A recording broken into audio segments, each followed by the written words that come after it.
কৃষ্ণ হৰি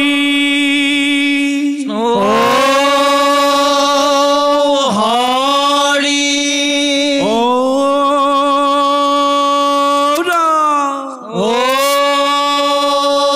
ৰাম কৃষ্ণ শংকৰ গুৰু হৰি ৰাম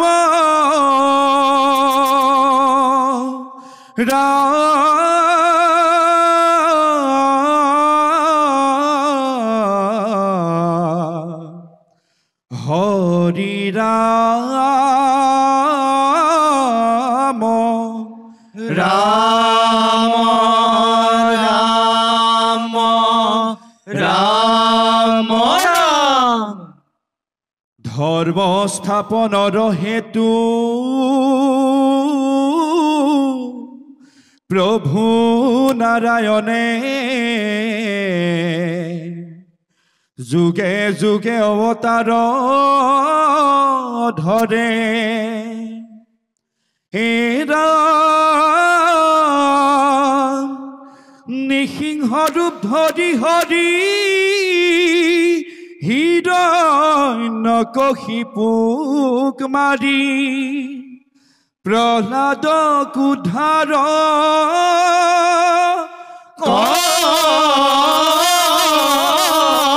কৰে কৃষ্ণ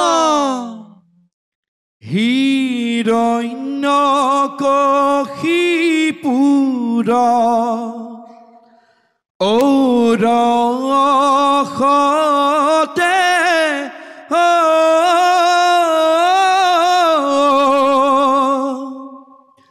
কয়া ধুৰু দৰে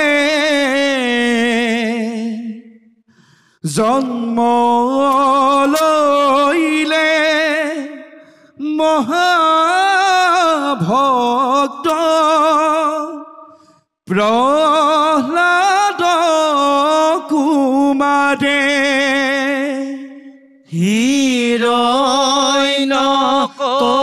হিৰণ্যকশিপুৰ ঔৰসতে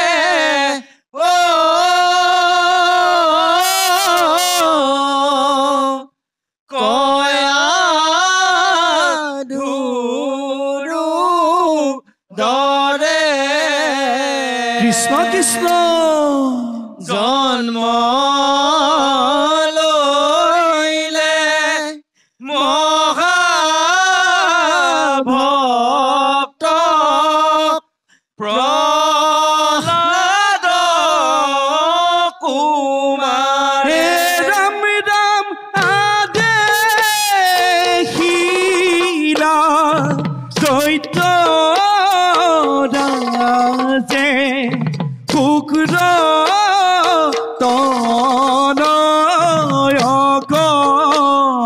কৃষ্ণ কৃষ্ণ প্ৰশান্ত দৈত্য শাস্ত্ৰ পুত্ৰ প্ৰহ্লাদক ৰাম ৰাম হিৰণ্যকশিপুৰ ঔৰসতে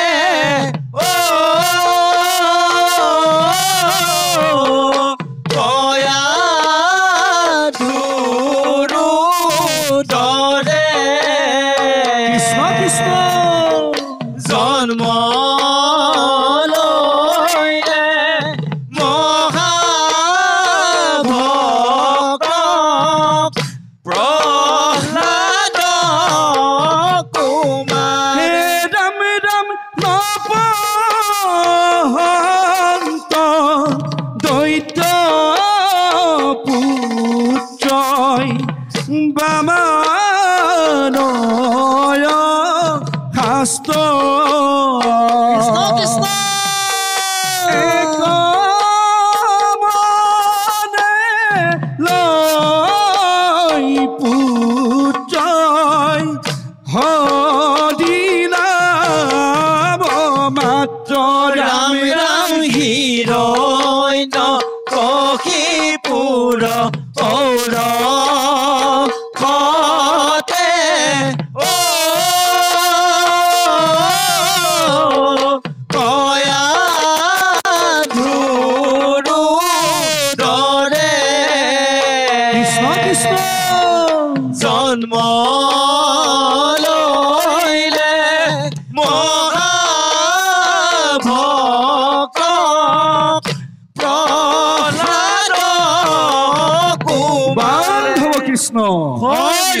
এৰা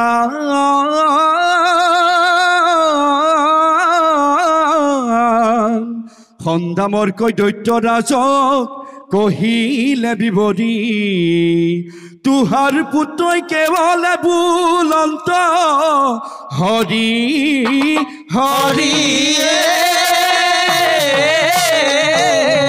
বান্ধৱ কৃষ্ণ দৈত্যৰাজে প্ৰহ্লাদক নানা শাস্তি দিলে তথাপি প্ৰহ্লাদে হৰি ভকতি নেৰিলে ৰাম ৰাম দৈত্যৰাজে প্ৰহ্লাদক নানা শাস্তি দিলে তথাপি প্ৰহ্লাদে হৰি ভকতি নেৰিলে ৰাম ৰাম সাগৰ ডুবাইলে তাংক সৰ্পে উদংসাইলে অগ্নিৰ মাজতো পুত্ৰই হৰি গাৰাধিলে ৰাম ৰাম দৈত্যৰাজে প্ৰহ্লাদক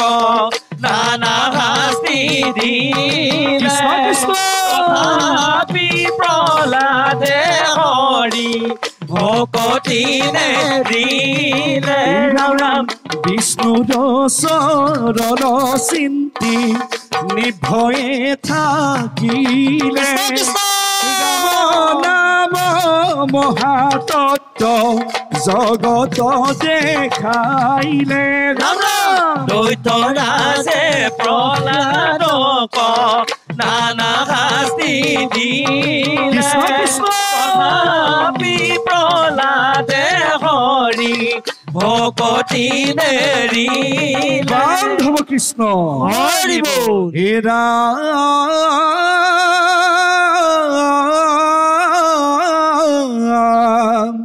শাস্তি দিয়াই দৈত্যৰাজে পুত্ৰক পুচন্ত দেখুৱাইতে তোৰ হৰি কত আচন্ত কৃষ্ণ কৃষ্ণ এই নাম স্ফৃতি কস্তম্ভক পুত্ৰই দিলে দেখুৱাই তাতেই আছে মোৰ হৰি প্ৰভু যদুৰাই হৈছে এই ৰাম ভকতৰ বাক্য ৰাখি প্ৰভু দেৱ হৰি স্তম্ভতে বেকত হইলে নিসিংহ ৰূপ ধৰি বান্ধৱ কৃষ্ণ হৰি বল স্তম্ভতে বেকত হইলে প্ৰভু দেৱ হৰি হিয়া বিদাৰিলে দৈত্যক নিসিংহ ৰূপ ধৰি স্তম্ভতে বেকত হইলে প্ৰভু দেৱ হৰি হিয়া বিদাৰিলে দৈত্যক নিসিংহ ৰূপ ধৰি প্ৰভুৰ চৰণে পুত্ৰই কৰিলন্ত স্তুতি সৰ্বদুখ ক্ষমা কৰা দিয়ক মুকুতি স্তম্ভতে বেকত হইলে প্ৰভু দেৱ হৰি হিয়া বিদাৰিলে দৈত্যক নিসিংহ ৰূপ ধৰি হেন জানি কলি নদে এদিয়া নকাব মন চিতেলুৱা প্ৰভু গুণ নাম স্তম্ভতে বেকত হইলে প্ৰভু দেৱ হৰি হিয়া বিদাৰিলে দৈত্যক নিসিংহ ৰূপ ধৰি হিয়া বিদাৰিলে দৈত্যক নিসিংহ ৰূপ ধৰি হিয়া বিদাৰিলে দৈত্যক নিসিংহ ৰূপ ধৰি হিয়া বিদাৰিলে দৈত্যক নিসিংহ ৰূপ ধৰি ৰাম জয় হৰি কৃষ্ণ হৰি ও হৰি ও ৰাম ও ৰাম নামৰ দশ অপৰাধ মাৰ্জনা কৰি কৃষ্ণ কৃষ্ণ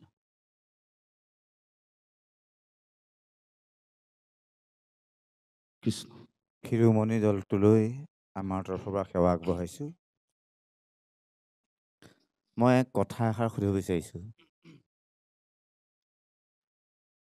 আমাৰ তাল বজোৱা কেইবাটাও প্ৰথা আছে হয় নহয় বিলম্বিত লয় মধ্য লয় দ্ৰুত লয় হয়নে দ্ৰুতলয়ত বজোৱা এই ছিষ্টেমটোক আমি কি নামেৰে নামকৰণ কৰোঁ মই তালবাদকে দিলেও হ'ব উত্তৰটো XYZ কোনোবা এজনে দিলেও হ'ব দ্ৰুতলয়ত বজোৱা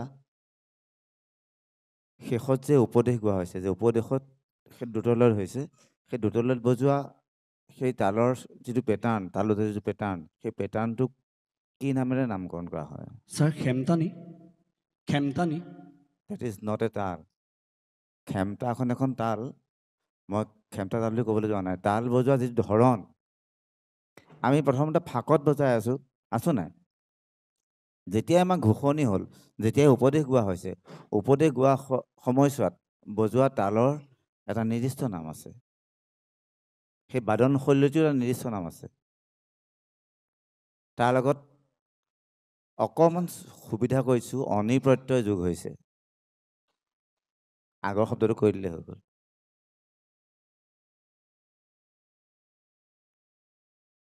প্ৰত্যয় অনিযোগ হৈছে তাৰ আগৰ শব্দটো কৈ দিলে সন্ধি কৰি দিলে উত্তৰ ওলাই যাব কি কৈছে ছাৰ বুজি পোৱা নাই আপুনি কি কৈছে বুজি পোৱা নাই যিটো উত্তৰ হ'ব উত্তৰটোত অনি প্ৰত্যয় যোগ কৰি দিলে উত্তৰ ওলাই যাব ছাৰ নাজানিছোঁ আমি ঘোষণি বুলি কওঁ নকওঁ বাৰে পাতে ঘোষি থকা হৈছে একেটা কথাকে এই ক্ষেত্ৰত তালযোৰৰ বাওঁফালৰ বাওঁ হাতখন তলত থাকে এই তলৰ ওপৰৰ তালখন এনেই ৰৈ থাকিব তলৰ তালখনে এনেকৈ টানি থাকিব নামগাঁৱতে দেখিছানে তলৰ তালপাতেহে গোটেই কামটো কৰে সেইটোক ঘোষণি বুলি কয় সেই ঘোষণি ভালকৈ শিকি ল'বা আটাইতকৈ টান কাম কিন্তু আকৌ দেই আটাইতকৈ টান কাম ঘোষণিটো ভালকৈ শিকি যাব এনেই মন গ'লেই চাপৰটা বজাই দিলে ফাকত বজাই দিলে তাল বজোৱা নহয় বেয়া পাইছা নি আকৌ বেয়া পালে কৈ দিবা আৰু এইফালেও গালি এষাৰ পাৰিম দেই ল'ৰাকেইটা চিনাকি মানে গালি পাৰিম গম পাই গৈছে সেইকাৰণে মুখখন মহি আছে এই পদ গাঁৱতে নেগেৰাযোৰ ইমান জোৰকৈ বজাব নালাগে আৰু বহা ষ্টাইলটো আটাইতকৈ বেয়া হৈছে একদম দন্তীয়া দহটোৰ নিচিনাকৈ মানুহটো কোজা হৈ বহি আছে পোন হৈ বহি থাকিলে কিবা অসুবিধা হ'ব নেকি নহয় কঁকালৰ প্ৰব্লেম নহয় সেইটো এটা ট্ৰেডিশ্যনেল ডিজিজ এটা সেইটো আগৰ পৰাই মানুহজন কোজা নিচিনাকৈ হৈ থাকে যিকোনো প্ৰগ্ৰেমত মই দেখিছোঁ এনেকৈ থাকে সেইটো বেয়া কথা হৈছে আৰু আপোনাৰ কাষতে এজন আছে সেই তেখেতেও গাবৰ সময়ত বহুত কষ্ট কৰি পেলাই গাইছে একদম মানুহটো কোজা হৈ গৈছে ডিঙি কিমানডাল শিৰ আছে ইয়াৰ পৰাই মই বিনা চশমাত এক্সৰে কৰি পেলাইছোঁ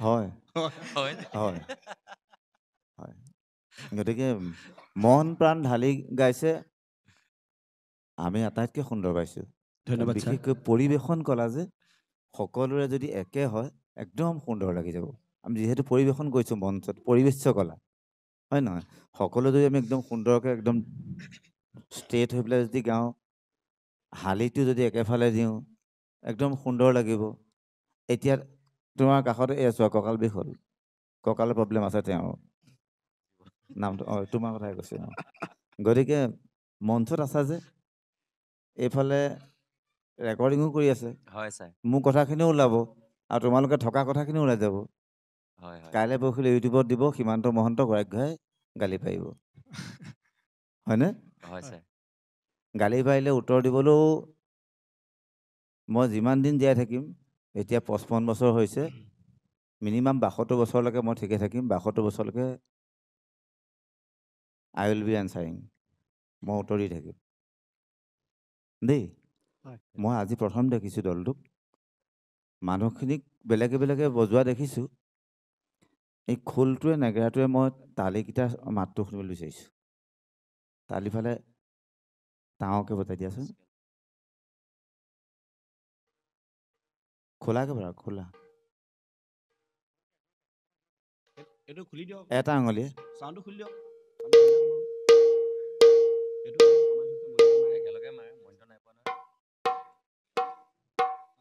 মই শুনি আছোঁ, মই শুনি আছোঁ। খোলটো চাৰি চাইডটো টিউন সমানে কৰিবা দেই। ডিষ্টিউন হৈ আছে, চাৰিওফালে ডিষ্টিউন হৈ আছে দেই, ডিষ্টিউন হৈ আছে, সেইটো চবফালে মিলাবা। গতিকে মাতটো এৰি দিয়া নাই, দিছে নাই? এইবাৰ বজাই ভাল পাইছা নাই তুমি? মই শুনিছোঁ আছোঁ নহয়। এই চাৰিওফালে সমানকৈ চাবা, একদম ধুনীয়াকৈ টিউন কৰি ল'বা। তেতিয়া একদম তোমাৰ বজায়ো খুব ভাল লাগে, আঙুলিকেইটা জোখত পৰে, আৰু গোৱা মানুহজনেও একদম সুন্দৰকৈ গাব পাৰে। এই আৰু টিউনটোৱে বেলেগে আমাৰ ইয়াত স্বৰযন্ত্ৰ নাই নহয়, আছে জানো? এই টিউনটোতে তেওঁ গাই থাকিব পাৰে, হয় নহয়?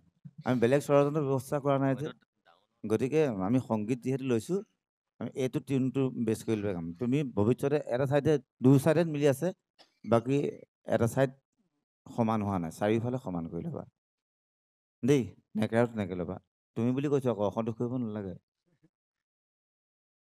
ঠিক আছে, ছাৰে কিবা এটা সোধে। কৃষ্ণ, সুন্দৰ পৰিৱেশন, ভাল লাগিছে।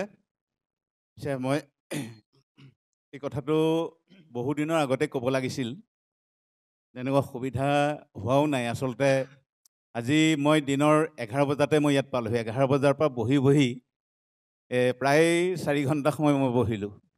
বহাৰ পিছত দলসমূহ আহিছে, আমাক যেনেকৈ বহুৱাই থৈছে আমিও এতিয়া বহুৱাই থোৱাৰ চেষ্টা কৰিছোঁ। 11 বজাৰ পৰা আমাক 4 ঘণ্টা বহুৱাইছেতো। জইন কৰি লৈ ইয়ালৈ প্ৰতিযোগী দল আহিব আহিব আহিব বুলি অপেক্ষা কৰি থাকোঁতে থাকোঁতে আমাৰ প্ৰায় 4 বাজিছে। আৰু যাই নহওক, পৰিৱেশন সুন্দৰ হৈছে। ধন্যবাদ ছাৰ। এই কথাবোৰ মানে এনেকুৱা, হৰিবোল বান্ধৱ কৃষ্ণ, এই বস্তুটো মই ভাবোঁ দিহানামৰ নহয়, এইটো টোকাৰী গীতৰ সম্পূৰ্ণ শৈলী। এই প্ৰয়োগটো আচলতে দিহানামত এইটো কৰিব নালাগে, মই মোৰ অনুভৱেৰে কৈছোঁ দেই। কাৰণ টোকাৰী গীত গোৱা যিসকল ব্যক্তি, ভিহুৰাম তামুলী, উমাকান্ত বৈৰাগী, বদন মলীয়া, বাপচন্দ্ৰ মহন্ত, এই সকলোকে আমি কায়িকভাৱে লগ পাইছিলোঁ। আৰু তেখেতসকলে টোকাৰী গীতত, যেতিয়া টোকাৰী গীততো আছে দিহা, দিহাবোৰ গাই যেতিয়া এনেকুৱা ধৰণে, হে ৰাম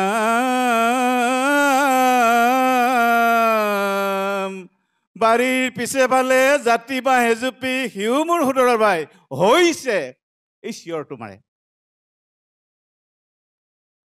জীয়াই থাকো মানে কৰো কাঠি কামি, মৰিলে লগতে যাই